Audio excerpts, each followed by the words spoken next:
we are here tonight on this.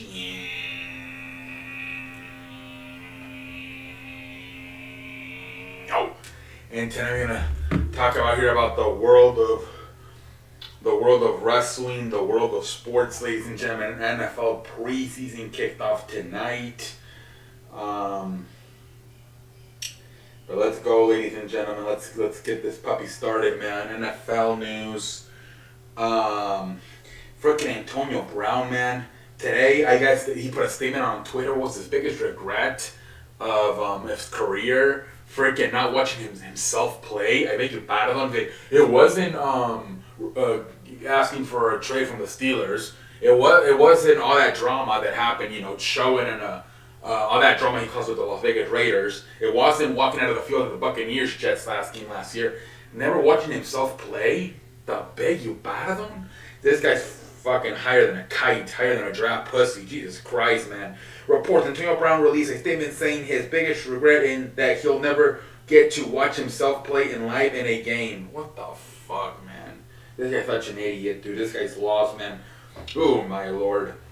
Reports are next story. Reports: Browns are considering trading for Jimmy Garoppolo if Deshaun Watson's 6-game suspension is increased. Wow. Yeah, Jimmy Garoppolo, man. I think that could be an option, man. Better than Jimmy Garoppolo. Better than Jacoby Brissett. So that could be an option. Something to keep an eye on, ladies and gentlemen. Report: Jets signing free agent Dwayne Brown.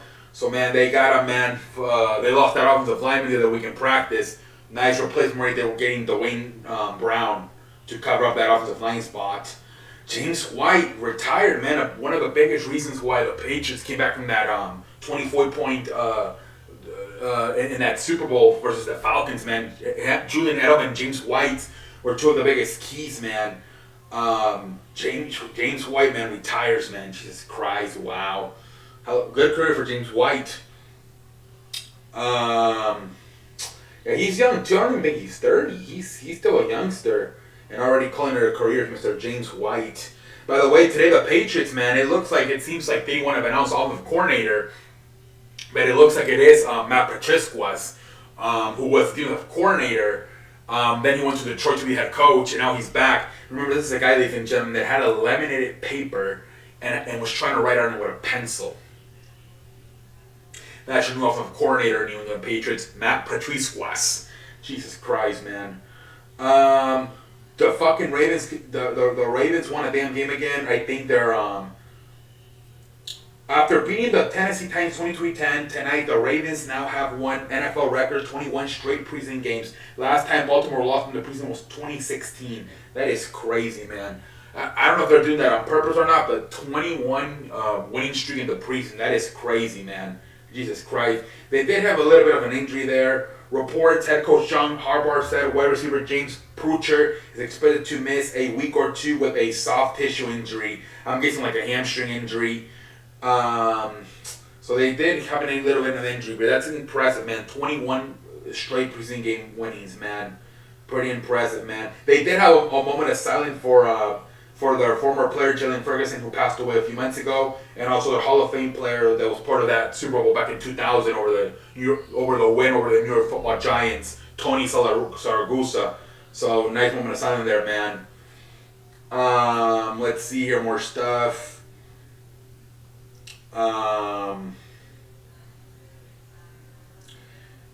Yeah, more about let's see here. The Broncos already making their first move now with the Waltons being in charge. Jesus Christ, what about the fucking owner calling Roger Goodell, pendejo face, man. But it looks like, I don't know, it seems like he is going to give George Payton most of the, he's going to let him do whatever the hell he wants. So he said he's not going to get involved with Jerry Jones with the NFL decisions. So that's a good sign. But that's not, I mean, he seems like he doesn't know too much about football if you don't know how to pronounce the NFL commissioner's name. But at the same time, he did say, I'm not going to make any football decision. I'm going to leave that to George Payton and the coaching staff. But they did name a new team president today, and that is Damian Leach. He's the new team president. So I guess is John Elway done? I guess he might be out. And then today, Tom Brady's taking some time off. Bucks head coach Todd Bowles told reporters that Tom Brady will be away from the team to deal with a personal matter until after Tampa's August 28th. So he's not coming back for the next, week? Tom Brady, man, I think the wife is pissed off, man, that he came out of retirement. I think they agreed a few years ago that he was going to play until 45. Well, now he's 45 and he's still playing.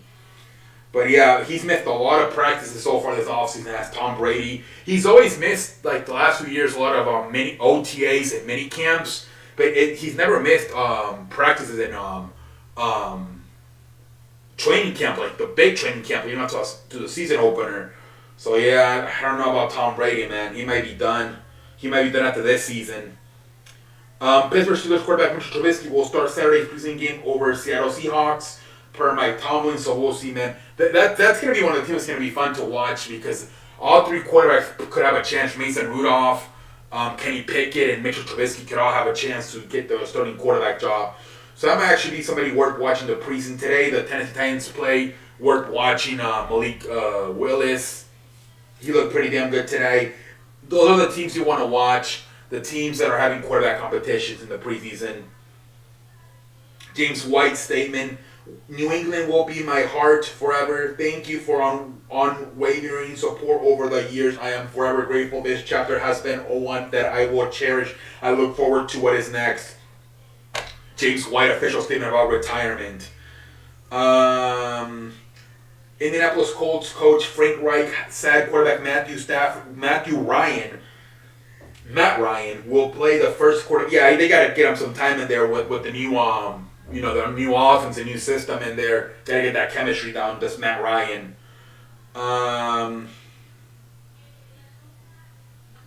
Let's see here, man. Lions first-round pick Jamison Williams, who tore his ACL, will miss Week 1. Detroit not putting public timetable on return. We're going to be very smart with him.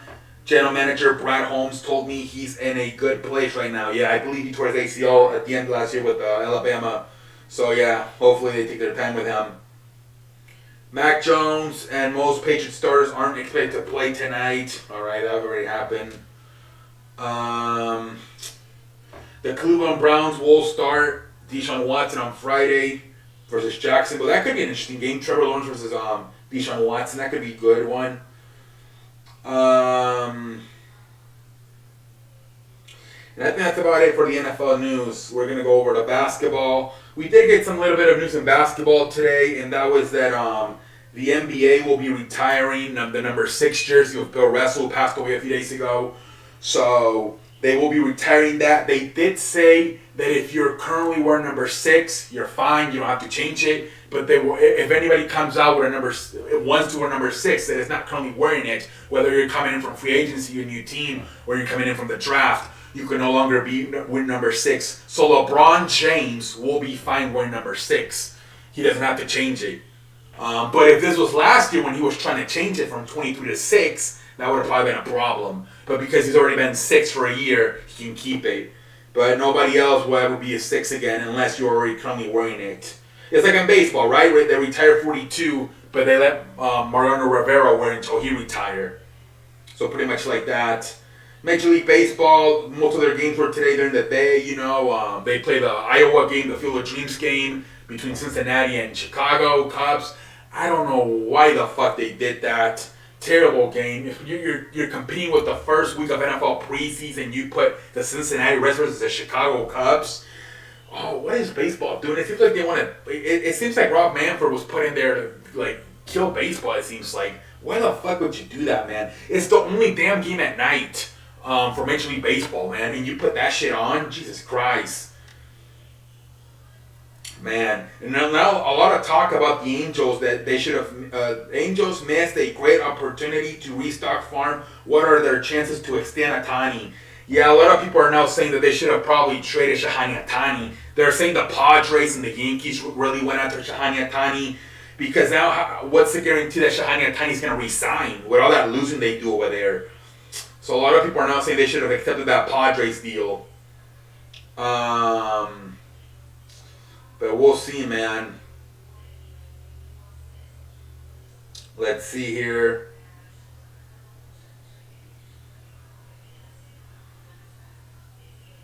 Any more news? The Yankees and many other teams, the Padres, were ready to trade their very best prospects for Shohei Ohtani, but the Angels passed for now what? Also in here, why the Yankees and Mets missed out on Raciel Iglesias. Yeah, man. Freaking, I don't know, man. We'll see what the hell happens there. Let's look at the Major League Baseball scores, and then we'll go over to wrestling here tonight on a Thursday. Royals beat White Sox 5-3. Marlins beat Phillies 3-0. Guardians beat Tigers 4-3. Guardians are winning a lot of games lately. They're taking advantage of the Twins playing the Dodgers. Astros beat Rangers 7-3. Rockies, did they beat the series? Jesus Christ. The Cardinals went from sweeping the Yankees to losing to the fucking Rockies 2 out of 3. 8-6, Rockies win. Diamondbacks beat the Pirates 9-3. Red Sox beat the Orioles 4-3. Cubs beat the Reds 4-2. Let's look at the standings. We haven't looked at the standings for a while, ladies and gentlemen. Yankees up in the AL East by 10 games. Cleveland Guardians up by half a game in the AL Central. Astros up by 11 in the AL West. Mets up by 7. Mets getting a big lead in the NL East. Cardinals have a half game on the Brewers. Dodgers leading by 16 in the West. So right now, man, it seems like outside of the AL Central and the two Centrals, everything else is kind of everything else is kind of like teams are running away with it. Let's look at the wild card. Blue Jays are in first place, second place Seattle Mariners, third place Tampa Bay Rays. Seattle Mariners are probably gonna make it, man. They're probably gonna make it, or the Seattle Mariners, man. Jesus Christ. In the National League, Braves, Phillies, and Padres, man. Phillies, man, what a turnaround after fighting Joe Girardi. What a turnaround of a season they have had, the Phillies. And you could potentially get 3 teams from that NL East as well. With the Mets, Braves, and Phillies all getting in the damn playoffs, man. That's crazy, man. Pretty much, man. There's only about 4 teams that really have a chance at the playoffs at the NL. Atlanta, Philadelphia, San Diego, Milwaukee. Everybody else is pretty much done, I think. And then in the American League, Toronto, Seattle, Tampa, Baltimore, Minnesota, Chicago, White Sox. Maybe the Red Sox. But yeah, we're down to like about 2 months. And a lot of teams are starting to get like eliminated. Maybe not mathematically, but they're probably out of it. Let's go over to wrestling, ladies and gentlemen, and then we'll call it a night.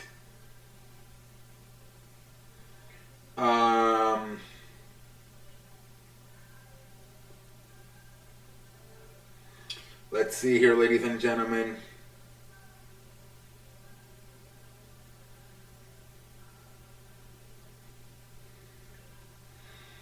So some NXT star congratulated, I don't know who won the NXT championship for the woman, but she congratulated her for being the first African American to win it.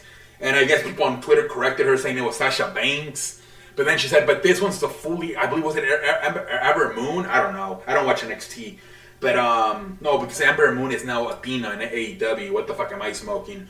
But pretty much they're saying, no, it was Sasha Banks. But she was like, Sasha Banks was in fully black. She was half black, half German. And people started going off on Twitter to the point where she fucking deleted the Twitter. Jesus Christ. Tony Khan pretty much said they asked him in an interview about people being unhappy about not getting TV time, and he said, "Look, I only have about 3 hours, 2 on Dynamite and 3 on and another 1 on Rampage. It's hard to get everybody on TV, but I hope that people, when they get the chance to be put on TV, whether it's Rampage, Dynamite, or even I believe Dark, which is on their YouTube channel, I think on Mondays on their YouTube channel or Tuesdays." They do get they do the best they can to capitalize on the opportunity they're getting, but I think whatever, man. And now they're saying that Kevin Dunn, I guess he put a Donald Trump flag in on the production truck of WWE, and a lot of wrestlers were pissed. I guess they told him to take it down. This was back in December of 2020 when Donald Trump lost the election, and Kevin Dunn put a flag, Trump 2020, keep America great again. and a lot of wrestlers got pissed. And WWE was saying this whole time, we don't talk about politics, maybe not on the air, but backstage, you had your lead producer, Kevin Dunn, with a freaking Donald Trump flag on his production truck. So a lot of people got pissed. But I don't know. I mean, I don't know. This is being reported now. It's been over almost 2 years. This was in December of 2020. Now we're sitting here in August of 2022. I don't know what the point was on getting the story out at this point. I honestly don't. To me, at this point, it's kind of a waste of time. It's irrelevant at this point. Let's go to Dynamite Recap, ladies and gentlemen. Then we'll call it a night here tonight on a Thursday. So this show, to me, it was kind of like a SmackDown. There were parts that were good, but I thought it was kind of boring as well. Like the first two matches were good, with the casket match with Brody King and Darby Allin, and then maybe the second match with Rush, Andrade, and the Lucha Brothers. Then after that, I would fast forward to the main event, which was Chris Jericho versus Jon Moxley for the AEW Championship. I thought everything else kind of sucked ass in this show.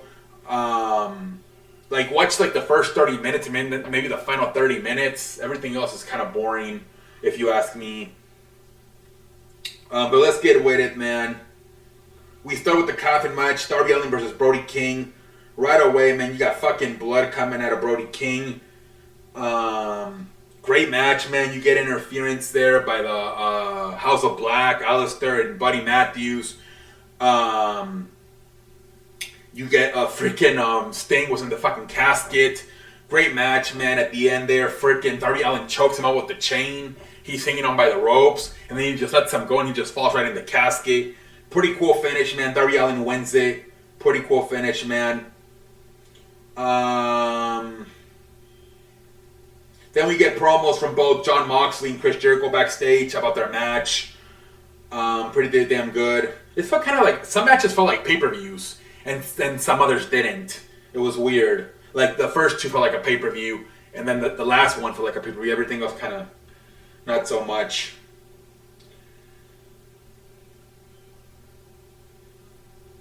The Young Bucks try to recruit Adam Page to be their partner for the Trios Tournament titles, but he declined. He said, I'm going to, because Dark Order is going to be in there too, I want to be on their corner, so I don't want to compete with you guys.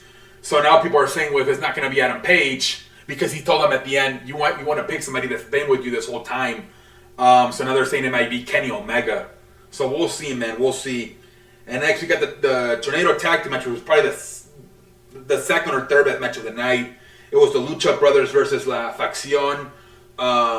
It was Andrade and Rush. Great match, man. Great match. At the end there, they freaking, I think they took Penta's, they tied his fucking mask up to the bottom rope. And then he freaking, to save his partner, he takes his mask off, leaves it tight to the fucking rope.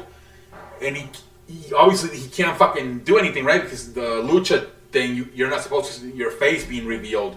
So then he gets, I think they fucking, Andrade or Rush, one of them, threw the fucking mask into the fucking crowd. So he can't wrestle anymore. He's like, gets out of the ring and just hiding his face like a pendejo. Fans start screaming at the fan who caught the mask, throw it back, throw it back. He never does. It's a freaking handicap match at that point. And fucking Andrade and Rush win. But it was a pretty damn good match. Next, we got a fucking Luchasaurus beats the hell out of a fucking jobber.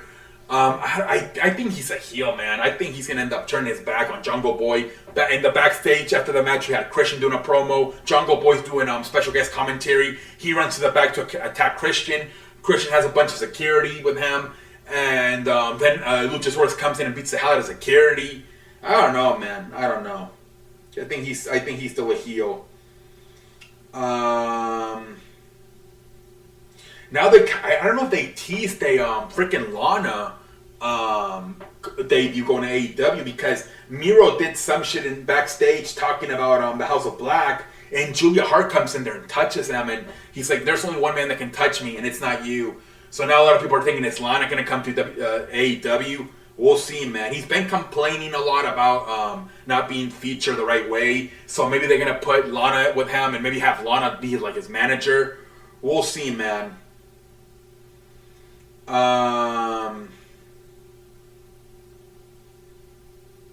Then we have Jay Lethal come out to the damn ring. He calls out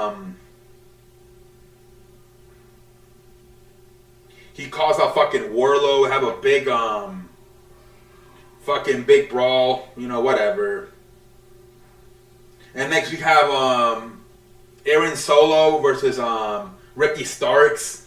I thought they did a much better job this week of redeeming Ricky Starks. Kind of made him look like a pendejo the last few weeks, especially 2 weeks ago when Hobbs turned on him. And then last week, remember, he came out to get payback on Hobbs, and then the referee got in the way, and he got his ass kicked by Hobbs. They did a much better job of making Starks not only win the match, but then even after the match, looking a little bit more stronger, man.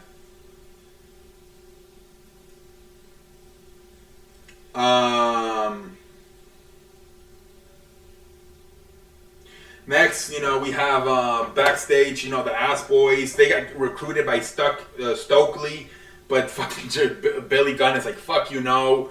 And I guess they're gonna have a match on Rampage. They were doing a lot of Rampage promoting, I guess, versus Danhausen, I guess, and somebody else. It's gonna be Eric Rowan, the big bearded fellow, Eric Rowan and Danhausen versus the Ass Club. That's going to be a good match. I kind of want to tune in. I think Bryan Danielson's going to be there. I low-key want to watch Rampage this week. Next we got Jake Cargill versus, I don't know, Mason Ryan, where the fuck it was. Kind of a boring match, whatever. Nobody cares.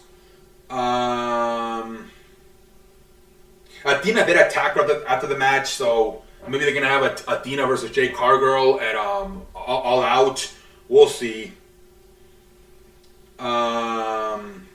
And next we get the fucking main event, man. Chris Jericho versus Jon Moxley. And remember the whole time Jon Moxley tells Chris Jericho, I won the Lionheart Chris Jericho back when he was with WCW. So he actually came out with the fucking song and everything from when he was the Lionheart in WCW. He then came out with the jacket and everything. It was kind of cool. He even started doing some of his mat wrestling like when he used to. Still kind of looks great. This guy's almost 50 and he still looks like he was 25, man. But a great match, man. Blood all over the damn place. At one fucking point, Chris Jericho takes down Jon Moxley's earring. Blood starts going all over the damn place. I believe at one point he had him on the walls of Jericho, and they went through commercial break. And I think he kept him the whole time on the walls of Jericho. The fans must have been like waiting for a tap. And then at the end, man, you know, both guys have blood. Chris Jericho gets blood because of a turnbuckle gets exposed. He hits the metal. And then at the end, man, it ends with Moxley choking out Jericho, and Moxley retains. And then after that, freaking everything goes to the, you know, everybody comes out, both the Comeback Club and freaking the Jericho Society, and they just beat the shit out of each other. Everybody starts beating the shit out of each other. But then out of nowhere, CM Punk comes out. He is back. He takes out everybody. CM Punk is back. Let's see, because Adam Cole came back last week. He turned on the Young Bucks, and then he disappeared again.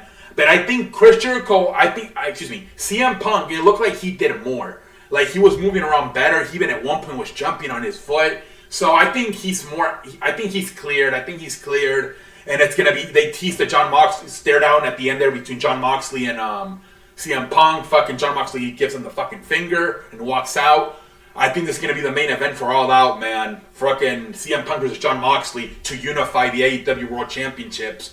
Let's fucking go, man.